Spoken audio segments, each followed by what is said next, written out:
What is up? It's Legend Kenan here, and I'm back with another review of Dragon Ball Super episode 126. And as the title said, this will involve Vegeta against Toppo, which doesn't take which takes a pretty bit long to get to that point.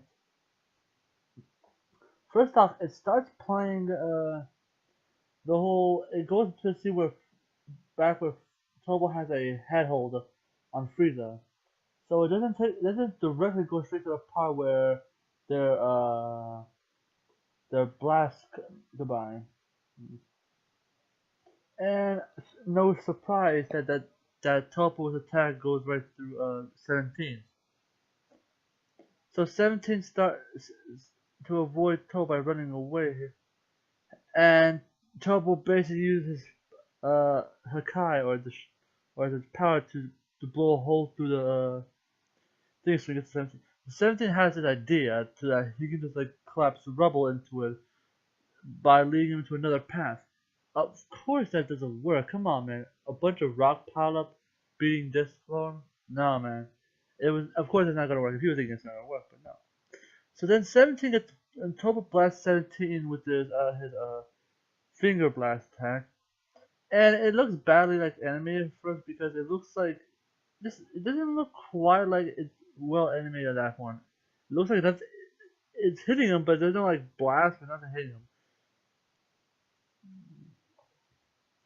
So then, when 17's down, after all the damage he's took, he uses like a giant, huge attack, similar to that of Jiren, except it's about a lot bigger. But Frieza comes out of nowhere and hits him, and it's all like, I must commend you for toying around with me."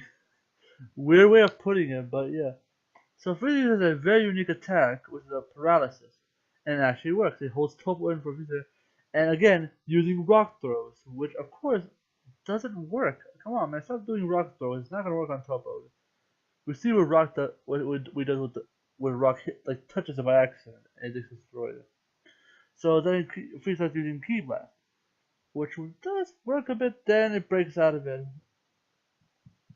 and then starts to like go all over him. This basically causes Frieza to disappear and Toppo to 17 just like is out of the picture too. And while it's commotion, they get interrupted by Goku, Vegeta's, and Jiren's fight as some of the energy from the fight interrupts them. So then when Jiren and Toppo actually stand like side by side, they decided to like that Toppo should go right after Vegeta. And after what seems like forever, they start to go at it. And already Toppo is decimating Vegeta in this fight.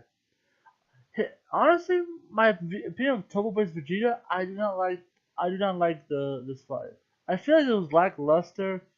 There wasn't really much going on per se. Like, yes, we get to see something incredible. I'll show you later. But I don't feel like I was too entertained with this fight. Of course, Toppo is bodying Vegeta, and then to the point where he's about to like he uses Final Flash, but of course Toppo's destruction barrier and his attacks are just eating away his Flash. And then it gets to a point where Vegeta gets pinned. Vegeta gets to the point where Vegeta is beat up to the point where he's pinned to the wall, and hit another of a giant Asura supernova attack.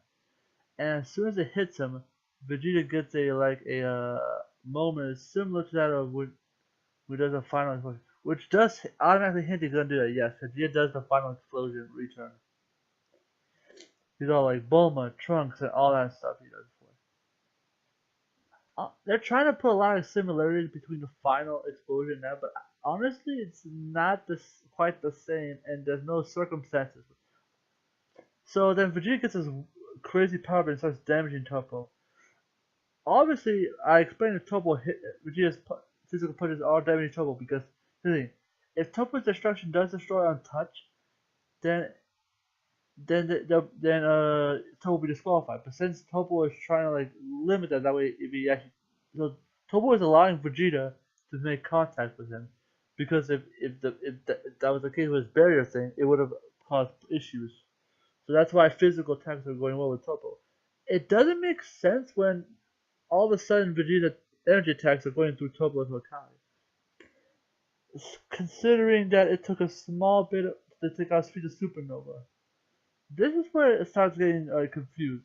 Like, I don't care how much stronger you got because you put your circus, you did not lose your way, hashtag Knuckles, and got a power boost from it, which is, I understand it's like that's my Bulma, but it is not realistic how it seems. Because, like, you think like a small boost would have been enough to overpower Toppo. Like, to overpower a Kai that quickly requires way more energy than Vegeta was already putting out. But we have to hold like that he gets stronger because it's kind of a repeat of That's My Bulma moment. As Vegeta's fighting for a cause, which I respect that, but a little bit unrealistic. And now here comes the part I have issue with. The part where he decides like, you know what, I'm gonna do a final explosion. If you were to draw a similarity between the final explosion used on Boo and the final explosion used now, it doesn't quite feel like it's been downplayed. They downplayed the seriousness of the final explosion. Like it was used to like Piccolo said, it's a self-sacrificing attack, and it has a lot of weight behind the attack of what he's trying to do. Just because you have like this quick out of nowhere the quick response from it doesn't like measure up to what the like Majin Buu had like a lot more like it was Vegeta's last stand. Like nothing was working against Toppo. Nothing was like nothing was working against Majin Buu. The any of Vegeta hit him with it wasn't enough.